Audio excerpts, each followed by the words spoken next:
Lancho y José Manuel Dolader presentan Prevención del Suicidio en Radio Diversidad.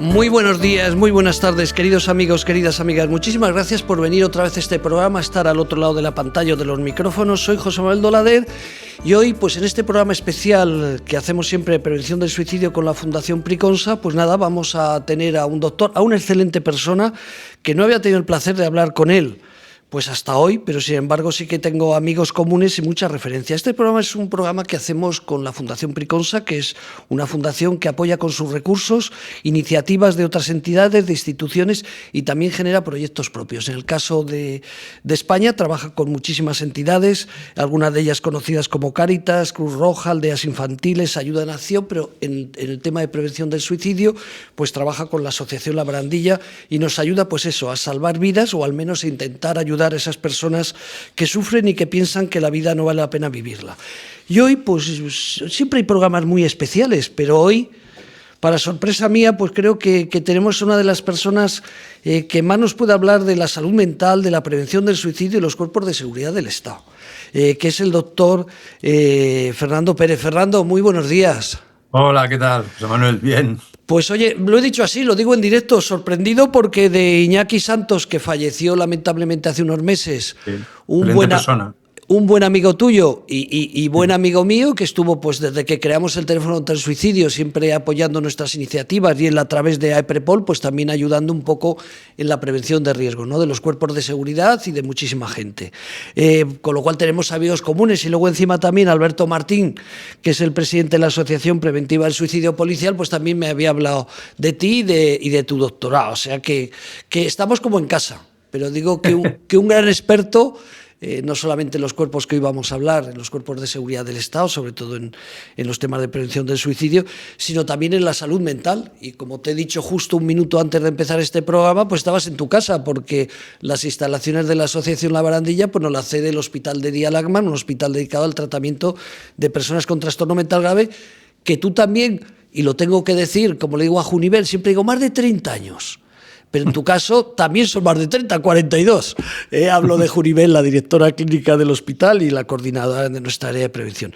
Fernando, no sé por dónde empezar. Vamos a empezar, si quieres, por los libros y luego hablamos de esa clase magistral que nos vas a dar de tu presentación del doctorado sobre prevención del suicidio en los cuerpos de seguridad del Estado. Vamos a coger ahí, para los oyentes de la radio lo voy a explicar, a Tony le voy a decir que nos ponga ahí ese libro que he encontrado, La realidad de los enfrentamientos armados en la línea de fuego, policía, Ernesto Pérez Vera y Fernando Pérez Pacho. Yo creo que para empezar este programa pues vamos a ir por varias partes. Una de ellas es tu relación con los cuerpos de seguridad del Estado. Yo siempre recuerdo que la Asociación Ángeles de Azul y Verde, que a lo mejor conoces, que son policías y guardias civiles, se crearon aquí, donde hoy estamos grabando este programa. Antes estaba el teléfono contra el suicidio.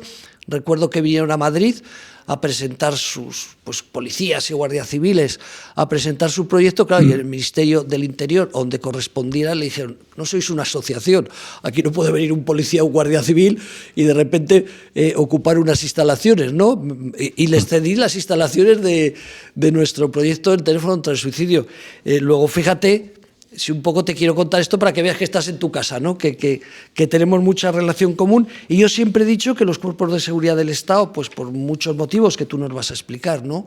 Uno de ellos, bueno, no voy a dar pistas, que seas tú, porque tú eres el entrevistado, ¿no? Pero quería decirte eso, que para mí es un lujo que estés hoy aquí con nosotros y nos expliques qué hay detrás de este libro, En la línea de fuego, la realidad de los enfrentamientos armados. Otra cosa, luego vamos a hablar de suicidio, pero cuéntanos, ¿qué es este libro que estoy seguro que te encuentras? Lo he encontrado por ahí, 5ª edición ampliada, o sea, que ha tenido su recorrido. Cuéntanos qué podemos encontrar en este libro, Fernando. Hombre, este libro nació como respuesta a una necesidad. Básicamente, estamos hablando de que este libro se publicó, me parece que por el 2014, y llevó bastante tiempo de preparación. Entonces, lo que tratamos con este libro fue de entrevistar a policías de diferentes cuerpos policiales que se habían visto inmersos en un enfrentamiento armado. Claro, en esta época que se hizo este libro, la literatura que había, al menos en España, sobre estos temas era bastante escasa, ¿no? Había, pero era escasa. Pero la que había era muy buena también, ¿eh? Y entonces, bueno, basándonos un poco en las experiencias de esta literatura previa y lo que nosotros investigamos, porque entrevistamos a cerca de 30 policías que habían estado en diferentes situaciones en las cuales su vida y la de terceros pues habían estado en peligro fruto de un enfrentamiento armado, ¿no? Entonces, bueno, lo que tratamos de averiguar era qué se sentía, qué sentían en aquel momento, cómo se encontraban de preparados, cómo fue el antes, el durante, el después, es decir, todos aquellos elementos que tenían como objetivo no solamente mejorar, por llamarlo de alguna manera, el rendimiento de un policía ante una situación de enfrentamiento armado, que es algo realmente muy complejo, porque es algo que se produce muy pocas veces, si es que se produce alguna, durante la vida profesional de un policía. Por lo tanto, decir que uno está preparado a veces es complejo. ¿Por qué? Pues porque puede ocurrir en cualquier momento y cuando menos te lo esperas, que es lo que pasa habitualmente, ¿no? Y por otro lado, también queríamos ver todos esos factores psicológicos, emocionales y personales que estaban implicados en el antes, durante y después de un enfrentamiento armado. Sobre todo, el ver cómo se apoyaba después a los policías tras una experiencia de este tipo, que es una experiencia que cualquier policía que ha pasado por ella te dice que marca un antes y un después en su vida. Básicamente eran estos dos grandes objetivos que nos habíamos planteado. Vamos a ir hablando, pero antes no me tengo que olvidar, para que un poco los oyentes sepan, que he dicho lo de los 42 años, pero hay que aclarar de qué, 42 años de qué. Él es, aquí don Fernando Pérez Pacho, doctor Fernando, es licenciado en Psicología por la Universidad de Deusto, especialista en Psicología Clínica, de ahí viene lo de los 42 años ejerciendo pues en su profesión, formador de cuerpos de seguridad, impartes cursos de capacitación para el desarrollo de habilidades personales y relaciones de comunicación, liderazgo, has colaborado también y formas parte como docente de la Universidad Nacional de Educación a Distancia, bueno, has cursado cursos, posgrados en temas de terrorismo, psicología forense, técnico en prevención de riesgos laborales. Es que con tanto ya voy a acabar. Entonces seguimos. Fíjate, primera pregunta. Con esos 42 años, luego hablaremos de otras experiencias en otros ámbitos, siempre vinculados con la psicología clínica. ¿Han cambiado las cosas? Yo recuerdo que en el año 2015 hicimos la primera rueda de prensa en España sobre prevención del suicidio. Sabes que aparte en aquellos tiempos no se hablaba apenas del suicidio y no me vino nadie. Porque todos los medios decían que en el 2015 había una recomendación, ¿no?, entre la prensa de que no había que hablar de suicidios. Entonces, mi pregunta es, en el 2014 han salido ahora muchas asociaciones, los cuerpos de seguridad, la Guardia Civil ya incluso tiene por aquellos años un teléfono de ayuda, ¿no?, a los guardias civiles que pasan por problemas psicológicos. La Policía Nacional la creó hace 3 o 4 años.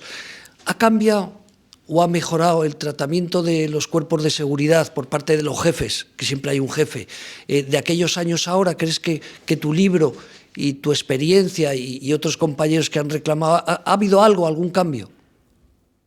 Bueno, yo no te puedo hablar a nivel general porque lo desconozco, evidentemente, ¿no? Pero tú ya sabes que el tema policial y sobre todo el ámbito policial es un ámbito muy cerrado, ¿no? O sea, aquello de que lo que ocurre ahí dentro se quede dentro y no salga fuera, ¿no? Como si el que salga fuera, pues problemas o miserias o cualquier cosa que son propias del ser humano, no solamente de ser policía, sino del ser humano, fuera algo que vaya a quitar, pues no sé, caché o profesionalidad o imagen a la policía, sino todo lo contrario. Tú has hablado, por ejemplo, de que hay varias iniciativas de prevención del suicidio a nivel policial, pero seguramente no habrás encontrado ningún sitio en donde puedas leerlas. Es muy complicado. Sí, Es decir, que a diferencia de otros países en los que las policías publican, hacen estudios de investigación, etcétera, nosotros en España esto todavía no lo hacemos, o al menos con la frecuencia e intensidad que sea necesario. Por lo tanto, si me hablas de diferentes iniciativas a nivel de prevención del suicidio, te puedo decir, sí, sé que existen, sé en qué consisten, pero poco más. Es decir, no encontrarás por ahí ni estudios, si es que hay alguno actualmente y no lo hay, pido disculpas, pero que de alguna forma contraste lo que estoy haciendo, porque el problema no es tener un plan, el problema es contrastar que ese plan funciona, ¿eh? Es igual que cualquier cosa que nos planteemos, ¿no? Tú tienes que no decir tengo una buena idea, es decir, voy a ver si esa buena idea realmente funciona. ¿Y cómo sabes si funciona? Pues ir contrastándola de una manera temporizada para ver si con el paso del tiempo lo que estás haciendo sirve para algo o no, ¿eh? Y si todos los elementos que yo estoy utilizando para prevenir el suicidio están resultando útiles, o hay algunos que no. Entonces, todo eso es muy necesario. No solamente es hacer algo, sino hacer algo que sirva. Y para saber qué sirve, tenemos que tratar de hacer que las cosas funcionen de una manera más científica. Y eso creo que nos falta en este momento. Por lo tanto, si han cambiado, evidentemente que han cambiado. ¿Que han cambiado lo suficiente? Evidentemente no. Evidentemente no. ¿Por qué? Pues porque sabemos que la salud mental del policía es una asignatura muy pendiente todavía en España. Bueno, y en otros muchos sitios, pero estamos hablando de nuestro país, ¿no? Es una asignatura pendiente, ¿no? Estamos acostumbrados a hablar del suicidio, pero estamos acostumbrados ahora. Pero cuando yo empecé a estudiar el suicidio, nadie hablaba del suicidio policial. Es como si no existiera. Fíjate, y hablar de ello era muy complicado. Fíjate, querido doctor, recuerdo a través de nuestro amigo Iñaki Santos, que a lo mejor hasta estarías tú en esa jornada, es que no recuerdo qué año fue, no me voy a inventar una cifra, si fue en el 2016, el 2017, no recuerdo, ante miembros de la Guardia Civil, un curso que Iñaki Santos, como presidente de APREPOL, pues formaba parte de esa jornada, y recuerdo que hablaron del teléfono que había. Nosotros ya teníamos en mente, pues sería 2016, 2017, que era el teléfono contra el suicidio. Y recuerdo que dieron allí el teléfono que tiene la Guardia Civil para los propios cuerpos de seguridad del Estado. Y en nuestra web escribo habitualmente en varios medios, y recuerdo que hice una noticia pues dando el teléfono de la Guardia Civil, como, oye, felicitando a la Guardia Civil que tengan un teléfono, y me llamó Iñaki al día siguiente, tal como le mandé la noticia, porque le había llegado al comandante de la Guardia Civil, que fue el que dio esos datos. Por favor, me piden que quites el teléfono, que eso es una cosa de la Guardia Civil, no en plan secreto, pero lo que tú estabas diciendo, ¿no? Que oye, pues si tienen un teléfono para ayudar a sus compañeros, que son 70.000 guardias civiles en España, pues bueno, es que se sepa. Pues fíjate, me llamó la atención ese detalle que lo acabas tú de comentar, ¿no? De que hacen cosas, pero es que lo tienen para adentro y es que no quieren casi que se sepa. Me llamó la atención, simplemente era por un poco pues apoyar tu postura. Eso antes era una constante, ahora, por supuesto, sigue existiendo, pero antes era una constante. Ya te digo, yo cuando empecé la tesis, esto era nadie hablaba de esto. Evidentemente nadie hablaba de esto.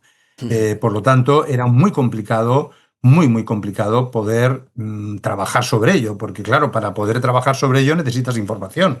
Y si ya los lugares en donde está esa información ya te los cierran o te los vetan, pues realmente fue muy complejo y ha sido un proceso de bastantes años para poder sacar algunas conclusiones, ¿no?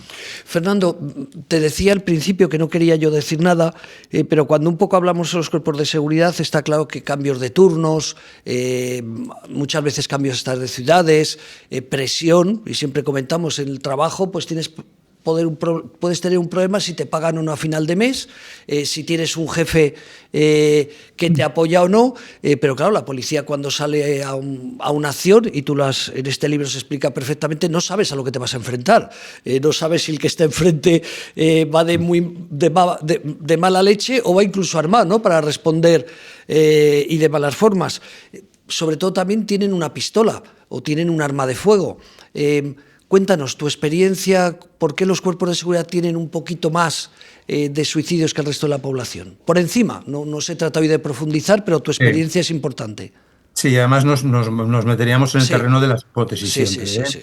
A ver, no cabe duda de que el tener la disponibilidad del método ayuda, eso está contrastado. Es decir, por eso, por ejemplo, sabemos que hay un dato curioso, que es que en Estados Unidos el mayor número de suicidios es de dentistas, ¿no? Por ejemplo, si me preguntas por qué, te diré, pues no lo sé, la verdad, pero puede ser quizá porque pasan mucho silencio, ¿no? Fíjate, es una rama médica que normalmente no habla mucho con el paciente, porque claro, el paciente no puede hablar. Sí. Así, ¿no? Entonces, bueno, pues, ¿qué ocurre? Que cada colectivo se suicida con lo que tiene a mano, con lo que conoce bien cómo funciona. Entonces, el médico se suicidará con medicamentos. Claro. El campesino o el agricultor con venenos o con fertilizantes o con lo que maneja habitualmente. Y evidentemente el policía utilizará su arma de fuego. Es decir, ya sabemos que el disponer de un método rápido y eficaz hace más probable que la persona lo utilice. Perfecto. Por eso es exactamente tener ese arma a mano, además una herramienta que conocen perfectamente, ¿no? Claro. que la tienen todo el día encima. Efectivamente. Como hoy quiero hablar de muchas cosas, lo dejamos ahí, en la línea de fuego, la realidad de los enfrentamientos armados. Si tienen más interés por conocer un poco lo que ha comentado aquí nuestro compañero y doctor Fernando Pérez, lo recomiendo. Un libro escrito por Fernando Pérez Pacho y Ernesto Pérez Vera. Pero si ustedes, es muy sencillo. La realidad de los enfrentamientos armados en la línea de fuego. Vamos a hablar de otro libro que desconocía y me fastidia, que es la intervención policial en personas con enfermedad mental severa e intentos de suicidio. Un colectivo, se habla mucho, se debate de ese 80%, la Organización Mundial de la Salud, muchos estudios hablan de que una parte de los suicidios, no en España, sino en el mundo, pues casi un 70-80% son personas que tienen problemas de salud mental grave, y no hablamos de esquizofrenia, que está claro que a alguien que la vida se le ha truncado cuando ha aparecido esta enfermedad, que cuesta mucho salir adelante, alguien como un trastorno límite de la personalidad, ¿no? Siempre con ese sufrimiento psíquico, pues los que entendemos de salud mental, pues podemos hablar de que es más fácil que tenga un intento de suicidio esas personas que otro colectivo. En estos incluimos también la depresión, que sabes que está calificada como enfermedad mental grave. Depresión, cuando alguien no tiene o piensa que la vida, pues que no vale la pena vivirla, ¿no? Que está en ese túnel que cuenta tanta gente que está en depresión y que le dices vamos al cine, vamos a pasear, y lo único que tienen ganas es de estar en silencio en casa sin relacionarse con los demás. Pues será o no será verdad ese 70 o 80% que algunas fuentes califican de que los suicidios y sobre todo los intentos, pues provienen de estos colectivos. Háblanos de tu experiencia. Tengo que decir que hace ya muchos años, en el año 94, o sea, por ahí viene lo de los 42 años, en Menorca fuiste de los promotores de trabajar con las personas con trastorno mental grave. Entonces, sí, háblanos de ese libro también maravilloso, a ver si Tony es capaz de encontrarnos la portada. Intervención policial con personas con enfermedad mental grave e intentos de suicidio, de Fernando Pérez Pacho. Si lo encuentra, pues lo pondremos en pantalla. Si no, pues cuéntanos un poco tu experiencia, lo que vamos a encontrar. Está escrito también con un policía de Reus, con el cual tengo una excelente amistad, que es Juan González, que es un excelente profesional que controla la comunicación no verbal de maravilla. Además tiene varios libros escritos sobre comunicación no verbal a nivel policial, y creo que es una persona muy, muy válida, y es una pena que no esté aquí hoy conmigo para hablar del libro, pienso. Bueno, pero como autor algo nos podrás dar, algunas claves, sobre todo lo que te pediría. Sí, mira, el libro este ha sido el resultado de muchos años de experiencia, ¿no? Piensa una cosa, que el tiempo pasa muy rápido, pero resulta curioso que yo, cuando empecé en el Servicio de Salud Mental del Consell Insular de Menorca en el año 90, pues empezamos directamente con personas con enfermedad mental severa con ingresos hospitalarios, ¿no? Entonces, claro, los intentos de suicidio, ideación suicida, etcétera, pues ya lo sabes que es algo que está, pues, a la orden del día.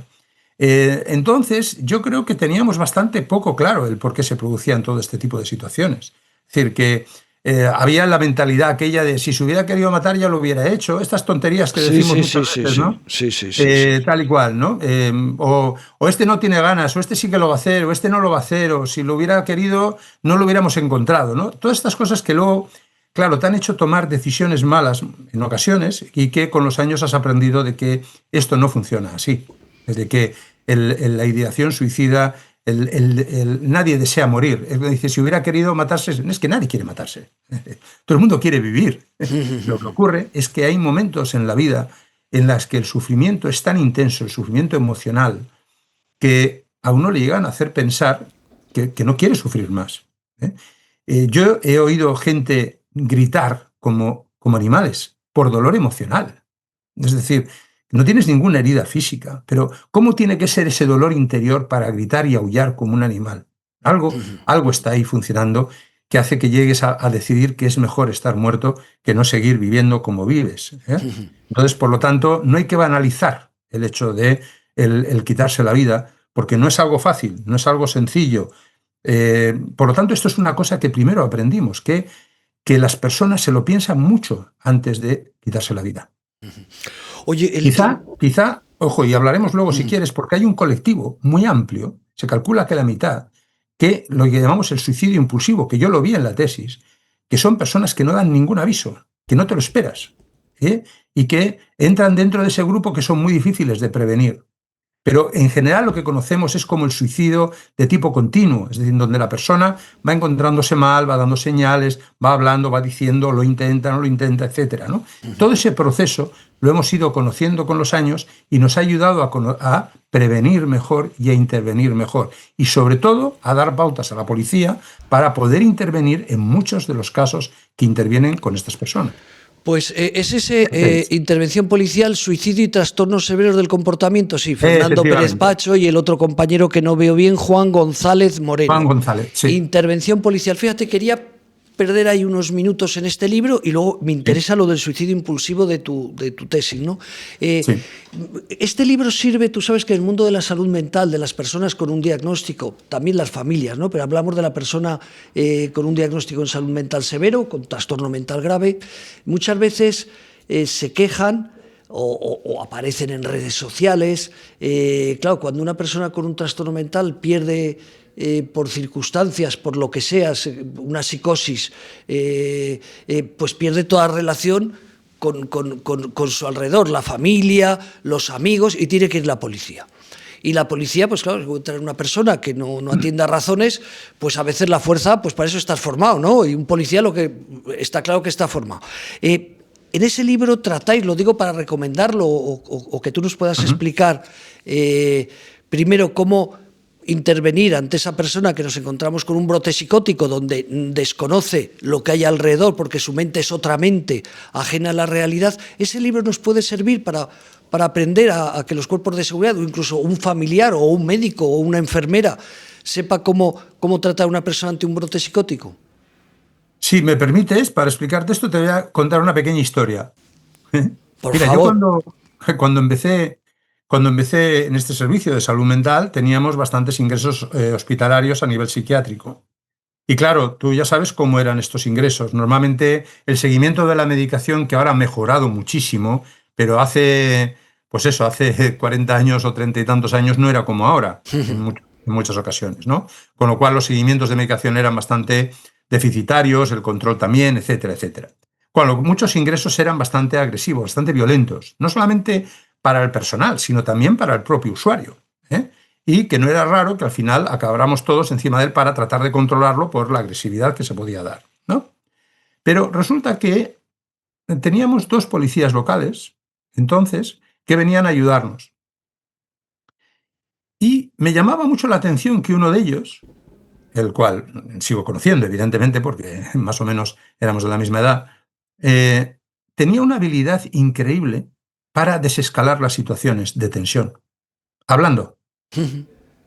Entonces, al final yo lo iba observando y me daba cuenta de que este hombre pues tenía un don, que era el de, en muchos casos, una persona que venía pues una alteración bastante elevada, hablando, conseguía rebajar mucho la tensión y que no llegáramos a una confrontación física que al final siempre es muy negativa para todo el mundo, ¿eh? Además, terapéuticamente es horroroso eso, ¿eh? Y entonces, bueno, yo lo fui observando y un día le pregunté, le dije, oye, ¿de qué hablas con ellos? Porque te veo que hablas con ellos y tal. Y dice, no, solamente le digo que me diga cómo se siente, qué le pasa por la cabeza, qué es lo que le preocupa. Fíjate. Qué fuerte, Algo qué bueno. tan tonto como eso es muy importante. ¿Por qué? Porque estamos acostumbrados a pensar que cuando alguien está alterado, que rompe cosas, etcétera, ya ha perdido el contacto con la realidad. Y eso no es cierto del todo. Todavía hay puntos de contacto con la realidad, ¿eh? Y el punto de contacto con la realidad te lo marca el hecho de que, por mi experiencia, yo puedo hablar por mi experiencia, ¿eh? Es que una situación de este tipo acabe mal, acabe con los policías encima del sujeto, es muy raro.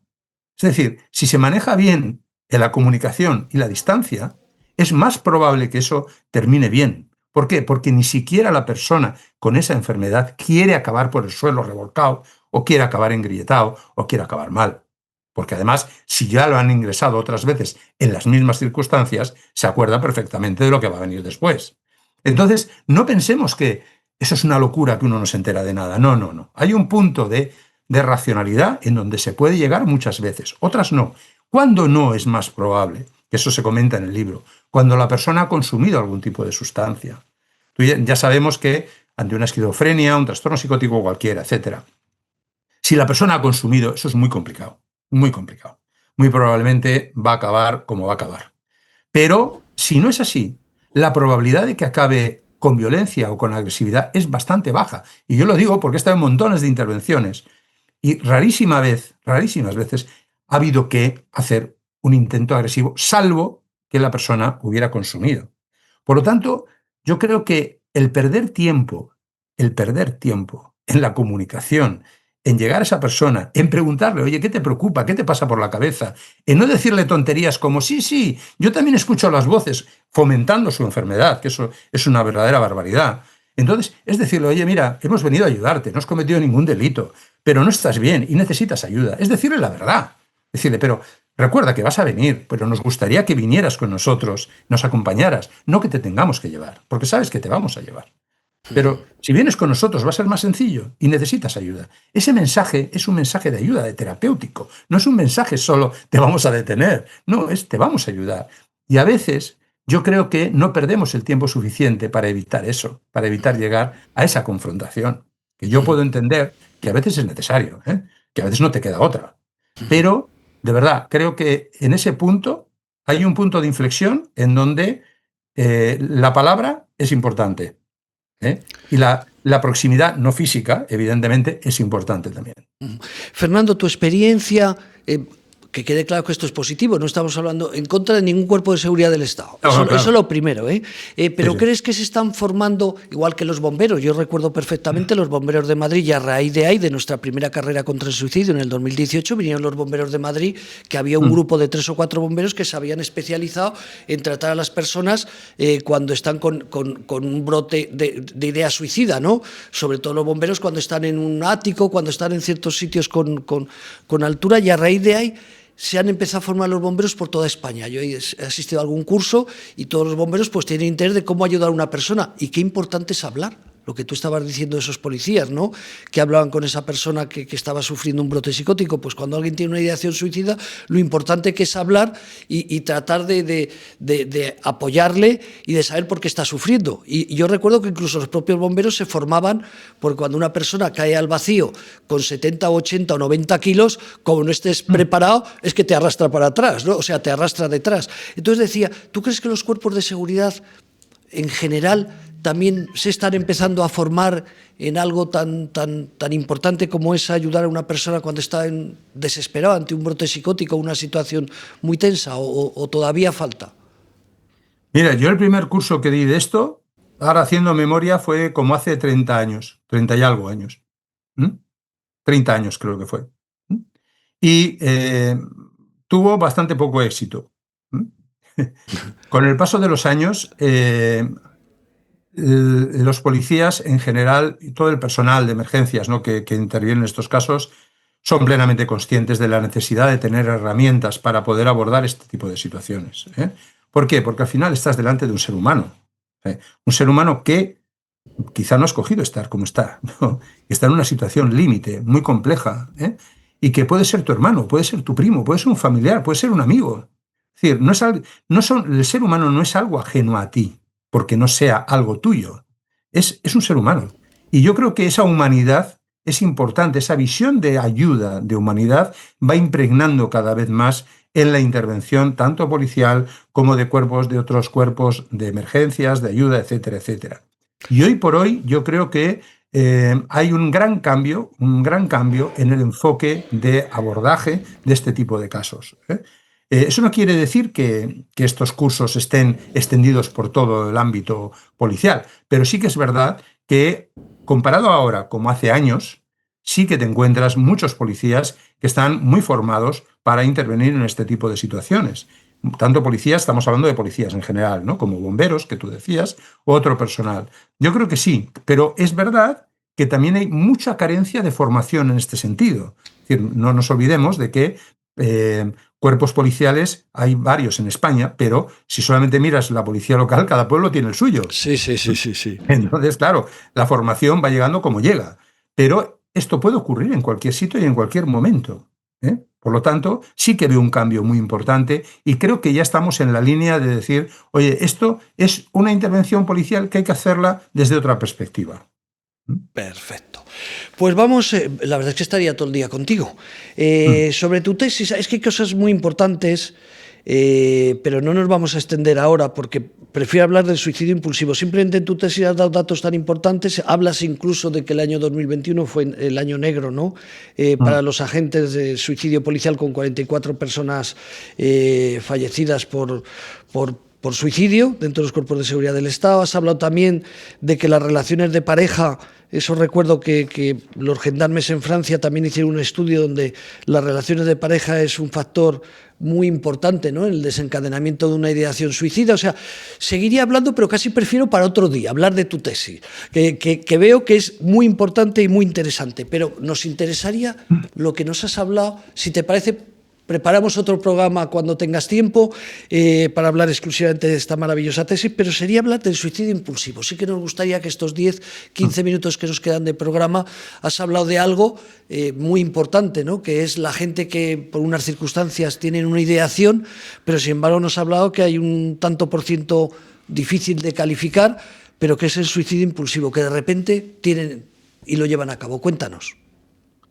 A ver, realmente es un terreno un tanto paradójico, ¿eh? Es un tanto paradójico y es complicado. ¿Por qué? Porque hay personas, nosotros estamos acostumbrados al suicidio de tipo continuo, que se llama, ¿no? Es decir, al suicidio que lo vas viendo venir, ¿no?, que va dando señales, va dando avisos, una vez más, una vez menos, es decir, o incluso sin decir claramente que una persona se quiere quitar la vida, pero está diciendo, yo qué sé, cosas como qué bien estaríais sin mí, o seguramente si yo no estuviera nadie me echaría de menos, o va tomando decisiones en su vida como que estuviera haciendo preparativos de algo, ¿no? O simplemente lo comenta pero no lo hace. Y así puede estar días, meses, incluso años, ¿eh?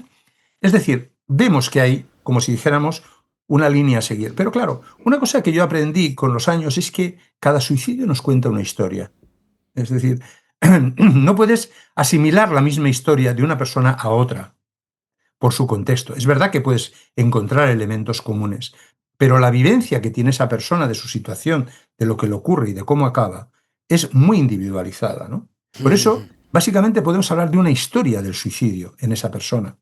Pero en cambio hay otras personas, claro, en este caso es lo que te habrás encontrado tú, ¿no?, que te dicen, mira, ya lo veíamos venir, o esto ya venía cantado, o esto algún día tenía que pasar. Pero en cambio hay otras personas que te dicen, pero esto no te lo imaginabas de nada, pero si no decía nada, pero si no lo veías nada, pero si estaba tan contento el otro día que resulta que después, que seguro, José Manuel, que lo has visto, estos casos. Mira, estaba pensando para seguir, pero para un poco los oyentes que sepan qué tipo de persona eres y tu experiencia profesional. Nuestro delegado en Navarra, su hijo se suicidó con 21 años, el año 2021, si no recuerdo, Carcavilla, lo ha explicado muchas veces, no se puede imaginar que su hijo se iba a suicidar. Sí que de joven había tenido temas de bullying, entonces luego tienes que analizar. Él ha creado una propia asociación, ¿no?, también en Navarra, aparte de ser nuestro delegado. Me acaban de llamar por teléfono en este momento y era el presidente Sara Jiménez, de la asociación Sara Jiménez, que su hija se suicidó. Y también lo hemos hablado en muchas ocasiones. Sí que coincidió que fue pues a los 14 años que su mujer murió por cáncer, pues ese día su hija decide suicidarse, ¿no? Pero es que habían estado de viaje en Estados Unidos, en Nueva York, no recuerdo, hace unos meses, y también dice, bueno, ahora pensando, claro, con tu experiencia sin tratar muchos casos, puedes hilar algún hilo, ¿no? Pero ellos no pensaban y muchos más casos. Simplemente hago este paréntesis para confirmar lo que acabas de decir. Perdóname, te he cortado, pero sigue en esa línea. No, es muy interesante eso que has dicho.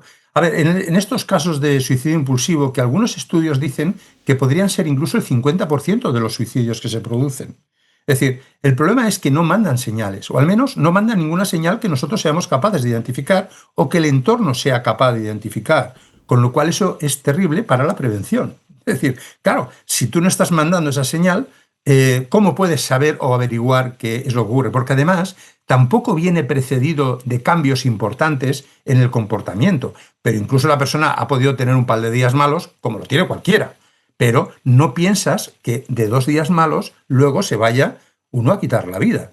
Es decir, yo no sé si es tanto que el esquema que nosotros tenemos en la cabeza de que, claro, para quitarte la vida tiene que ser algo que te lo pienses mucho, que tienes que tener un gran problema, etcétera, cuando hay otras personas que incluso no se han terminado matando.